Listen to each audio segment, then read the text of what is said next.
इतिहास देश को पता चलना चाहिए किन लोगों ने देश के साथ गद्दारी की, किन लोगों ने तिरंगे का विरोध किया, किन लोगों ने राष्ट्रगान का विरोध किया। आप राष्ट्रगान का विरोध कर रहे हैं। देश बुरी तरह संकट में है और संकट में डालने के लिए ये शासन। नमस्कार, मैं दीपक चौधरी और आप देख रहे हैं आज के समाचार। आज दिन भर की सबसे बड़ी और अहम खबरों के साथ देश दुनिया की हर महत्वपूर्ण अपडेट आपको दिखाएंगे, सबसे पहले और सबसे सटीक। इसलिए आप मेरे साथ वीडियो के अंत तक बने रहिए।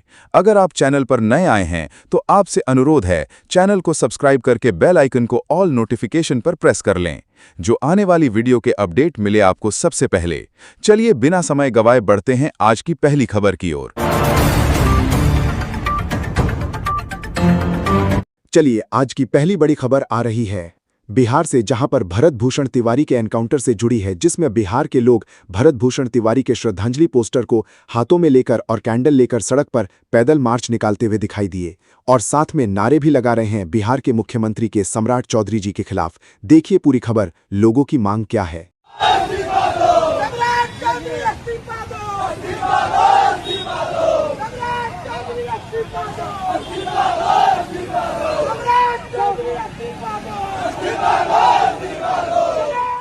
वहीं अगली बड़ी खबर आ रही है दिल्ली जंतर मंतर से, जहां पर देश के युवा अपनी मांगों को लेकर लगातार धरना प्रदर्शन करते चले आ रहे हैं और मीडिया के द्वारा बता रहे हैं आने वाली 20 जुलाई को भारत के शिक्षा मंत्री धर्मेंद्र प्रधान को 20 तारीख को इस्तीफा देना पड़ेगा। सुनिए देश के युवाओं का क्या कहना है। सर मैं आपको एकदम क्लियर कर देना चाह रहा हूँ, 20 तारीख को ये आपको ऐलान कर दिया जाएगा। 20 तारीख को ये फिक्स हो जाएगा कि हाँ रिजाइन तो कर ही रहे हैं, साथ में जो संविधान के आधार पे जिम्मेदार तो मुख्य रूप से शिक्षा मंत्री है, जो मुख्य रूप से। हालांकि और भी हैं, छोटे बड़े और भी पायदान हैं, पर जो मुख्य पद संभाला था वो शिक्षा मंत्री धर्मेंद्र प्रधान है। सर अगर आपके भी बच्चे पढ़ते हैं तो कमेंट करके जरूर बताइए देश के युवाओं के लिए बीजेपी सरकार कैसी है। चलिए अगली खबर आ रही है स्वामी अभिमुक्तेश्वरानंद सरस्वती जी भारतीय जनता पार्टी और उसके लोगों पर अपनी एक जनसभा के दौरान तंज कसते में दिखाई दिए।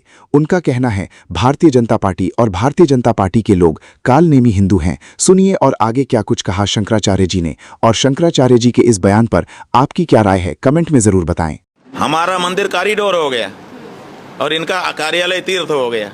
ये भारतीय जनता पार्टी के लोग ये नकली हिंदू हैं, ये छद्म हिंदू हैं, ये कालनेमी हैं, ये ढोंगी हैं, ये पाखंडी हैं और इन्होंने रूप तो हिंदू धर्म का धारण किया है, लेकिन सब काम इनका हिंदू धर्म के विपरीत है। अब जनता कह रही है कि जिन्होंने राम की पेटी चुराई हम उनको भगाएंगे। हमसे लोगों ने पूछा था कि आप अभी तक दर्शन करने के लिए क्यों नहीं गए। हमने कहा मंदिर बन जाए तो जाएं। बोले अरे मन तो गया। हमने कहा वो तो कार्यालय बना हुआ है। मिल रहे पत्थरों को छोड़ करके 4 गुना ज़्यादा में पत्थर खरीद करके उसमें पैसे की हेरा फेरी की गई हो, चाहे चढ़ावे में किया गया हो, चाहे अयोध्या के लोगों को परेशान करके और दुकानदारों को परेशान करके वहाँ पर सब कदाचार किया गया हो। ये सब के पीछे एक ही व्यक्ति है और उसका नाम है नरेंद्र मोदी। अब वो किसी न किसी मामले में कुछ न कुछ घटना ऐसी देश में करवाएंगे जिससे सबका ध्यान उधर चला जाए और फिर इस मामले को जहाँ का तहाँ रफा दफा कर दे। आए दिन आम आदमी पार्टी के राज्यसभा सांसद संजय सिंह जी का कोई न कोई भाषण वायरल होता रहता है। संसद के अंदर भारतीय जनता पार्टी पर बेबाक बेखौफ निडर बोलते हुए दिखाई दिए। उनका कहना है देश का अपमान भारतीय जनता पार्टी करती चली आई है। सामने बैठे देश के प्रधानमंत्री नरेंद्र मोदी जी एक शब्द भी नहीं बोल पाए। देखिएगा। इतिहास देश को पता चलना चाहिए किन लोगों ने देश के साथ गद्दारी की, किन लोगों ने तिरंगे का विरोध किया, किन लोगों ने राष्ट्रगान का विरोध किया। आप राष्ट्रगान का विरोध कर रहे हैं, आप भारत के राष्ट्रगान का विरोध कर रहे हैं। आपके मुख्य पत्र में भारत के राष्ट्रगान का विरोध लिखा गया है। इसके लिए भारत के प्रधानमंत्री को और पूरी की पूरी भारतीय जनता पार्टी को, जो अपने आप को आरएसएस को अपना आदर्श मानती है, पूरे देश से माफी मांगनी चाहिए। ये रिकॉर्ड पे लाऊंगा सर, इसको रख लीजिएगा, ये रिकॉर्ड पे रखा जाए। तिरंगे का विरोध किया, राष्ट्रगान का विरोध किया, वंदे मातरम आपने लगाया नहीं कभी। कोई आपका व्यक्ति देश की आजादी के आंदोलन में जेल नहीं गया। कभी आपने कोई देश के लिए, हमारे यहां अवधि में कहावत है, नाखून कटाए कि शहीद ना बना भैया।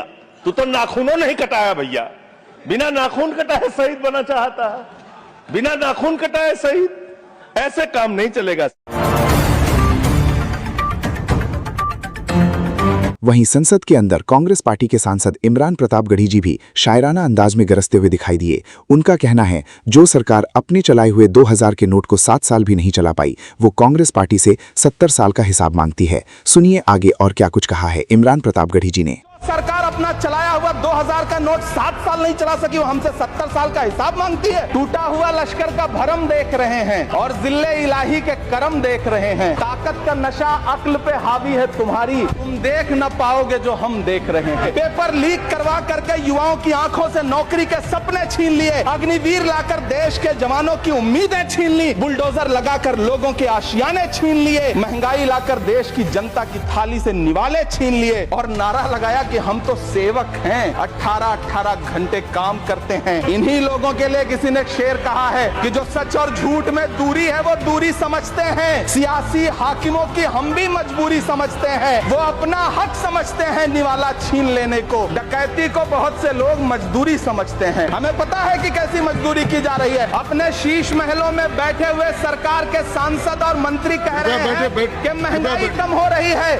संसद की कैंटीन से बाहर निकल करके एक चाय का कप खरीदिए, तब समझ में आएगा कि महंगाई कम हो रही है या बढ़ रही है। क्या अब देश में देश के प्रधानमंत्री पद के लिए राहुल गांधी जी की सख्त जरूरत है? आप अपनी राय कमेंट में जरूर बताएं। क्या देश के प्रधानमंत्री राहुल गांधी जी होने चाहिए या नहीं?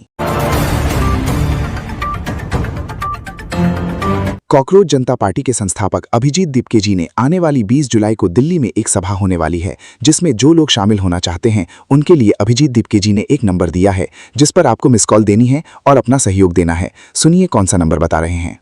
20 जुलाई को जो मार्च है उसमें वो शामिल होना चाहते हैं, वो मिस कॉल दे 7011170115 पर। Thank you. अभी बाकी हमारे साथी अपनी बात है। अगर आप वाकई में कॉकरोच जनता पार्टी के साथ में हैं तो कमेंट में अपना नाम और अपनी जगह का नाम जरूर बताएं। राम मंदिर में चंदा चोरी को लेकर एक प्रेस वार्ता में सुप्रीम कोर्ट के जाने माने वकील महमूद प्राचा जी देश के प्रधानमंत्री नरेंद्र मोदी जी पर चोरी का बड़ा आरोप लगाते हुए दिखाई दे रहे हैं। पहले सुनिए महमूद प्राचा जी को, उसके बाद कमेंट करके जरूर बताइए क्या इनका आरोप लगाना सही है। राम मंदिर के बारे में मोदी जी ये नहीं बोल सकते कि वो डेली बेसिस पे राम मंदिर के ऊपर नज़र नहीं रखते होंगे, क्योंकि वो तो इनॉग्रेशन के दिन किसी के को आसपास भी नहीं आने दिया था ना उन्होंने। इतनी नज़र रखते हैं वो राम मंदिर पे। तो जो तारीफ थी वो उनकी थी, अब जो हुआ है वो पूरी तरीके से 100% उन्हीं की जिम्मेदारी है। और क्योंकि उन्हीं की जिम्मेदारी है और तार उन्हीं तक जाएंगे, इसीलिए इसमें इन्वेस्टिगेशन ठीक नहीं हो रही है। कोई इन्वेस्टिगेशन नहीं हो रही है, सिर्फ लीपापोती हो रही है चीज़ें छुपाने के लिए और मोदी जी को बचाने के लिए हो रही है सारी चीज़ें। आज देश के आम लोगों को तो छोड़िए, आज जो देश में संत महात्मा हैं वो भी भारतीय जनता पार्टी से परेशान हैं। बीजेपी सरकार देश में क्या कुछ किया है, एक संत बता रहे हैं भारतीय जनता पार्टी ने देश में क्या कुछ किया है। पहले सुनिए और फिर कमेंट में बताइए क्या इनकी बात सही है। भारतीय जनता पार्टी को क्या नहीं लूटे? चंदा चढ़ावा लूट लिए, आरक्षण लूटे, परीक्षा लूट लिए, पेपर लूट लिए, नोटबंदी पे लूटे, जीएसटी पे लूटे, वैक्सीन पे लूटे, पीएम केयर फंड पे लूटे, खाद लूटे, बीज लूटे, नींद लूटे, भाईचारा लूटे और शहीदों का सम्मान लूट लिए। क्या बचाए ये लोग? आज देश में हर कोई बीजेपी सरकार से परेशान है। ऐसी कुछ बड़ी खबर आ रही है उत्तर प्रदेश के अयोध्या से, जहां पर आज भाजपा सरकार से ब्राह्मण भी परेशान हैं। उनका कहना है देश से प्रदेश से बीजेपी का नामो निशान मिट जाएगा। सुनिए आगे और क्या कुछ कहा है। खत्म हो जाएगी पूरे अयोध्या से। अयोध्या विधानसभा हारेगी, बीकापुर 5 विधानसभा हारेगी। अपवाद है कि का जीत जाए, 5 की 5 इस बार हारेगी। वहाँ अब हो जाएगी भाजपा, सारी सीटें हारेगी, भाजपा हार जाएगी। वहीं अगली बड़ी खबर आ रही है समाजवादी पार्टी से जुड़ी। समाजवादी पार्टी के और उत्तर प्रदेश के पूर्व मुख्यमंत्री अखिलेश यादव जी को बीजेपी पार्टी के मंत्री रविंद्र जायसवाल के द्वारा अखिलेश यादव जी को गाली दिए जाने पर समाजवादी पार्टी के कार्यकर्ता दिखाई दिए नाराज। बनारस में किया विरोध प्रदर्शन और रविंद्र जायसवाल की तस्वीर पर थूकते हुए भी दिखाई दिए हैं। देखिए जरा।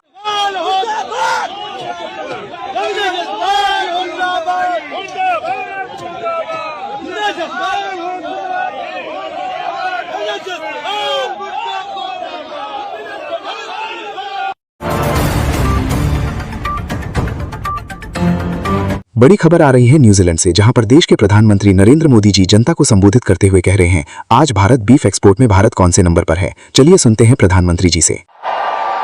आज भारत दुनिया का दूसरा सबसे बड़ा वीट प्रोड्यूसर है।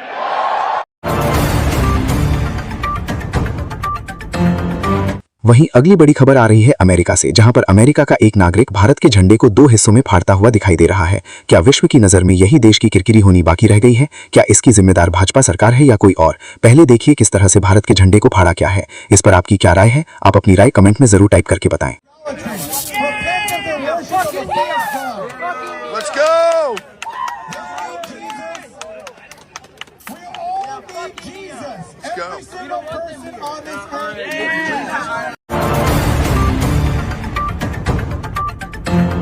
एक खबर बहुत तेजी से वायरल हो रही है, जिसमें चीन के सैनिकों को भारत के 60 किलोमीटर अंदर घुसते हुए बताया जा रहा है और जिसमें बड़ी तस्वीर सामने आ रही है। सैनिक जनता को रोकते हुए दिखाई दे रहे हैं। ये वीडियो अरुणाचल प्रदेश की बताई जा रही है। क्या ये खबर सच है? अगर आप अरुणाचल प्रदेश से देख रहे हैं, आपकी राय कमेंट में जरूर बताएं।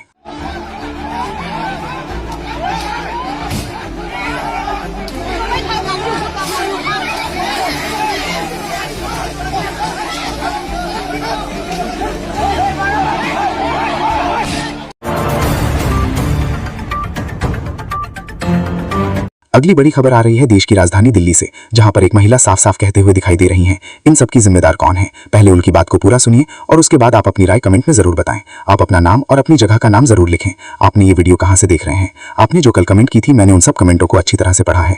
आपने कल बहुत अच्छी कमेंट की थी। अगर आपको मेरी वीडियो में खबरें पसंद आती है तो वीडियो को लाइक करें, शेयर करें। अगर आप चैनल पर नए आए हैं तो चैनल को सब्सक्राइब करके बेल आइकन को ऑल नोटिफिकेशन पर प्रेस कर लें। देश बुरी तरह संकट में है और संकट में डालने के लिए शासन और पूंजीवादी ये व्यवस्था गुनहगार है।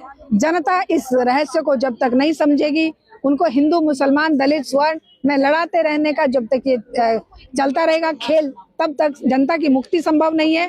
जनता जो बर्बाद हो रही है, देश जो बर्बाद हो रहा है, उसका कल्याण संभव नहीं है। जनता को खुद खड़े होना पड़ेगा, सब तरह के भेदभाव भुलाने पड़ेंगे। ये थी देश दुनिया की सबसे बड़ी खबरें। मेरे साथ वीडियो के अंत तक बने रहने के लिए आपका बहुत बहुत धन्यवाद। मैं दीपक चौधरी और आप देख रहे थे आज के समाचार।